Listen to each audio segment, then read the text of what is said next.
يعني هي اللي يعني تشوف ان في المشكله هذه اللي حصلت. بس حنا اللعيبه والله حنا مو شايلين همها ولا حاجه.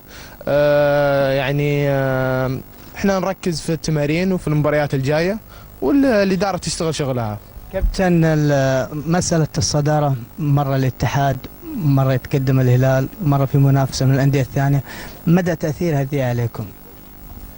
بالعكس ما تاثر، هذه جو المنافسه. يعني احنا في نص الدوري يعني تقريبا.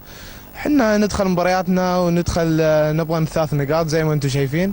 يعني الحمد لله كل مباراة نستعد لها استعداد كويس، واحنا نفكر الحين مباراة الرايد ان شاء الله نكسب 3 نقاط باذن الله. ان شاء الله جاهزين على اي حاله يعني، وباذن الله احنا نخش الملعب ناويين على 3 نقاط اول حاجه يعني، والتوفيق بيد الله سبحانه.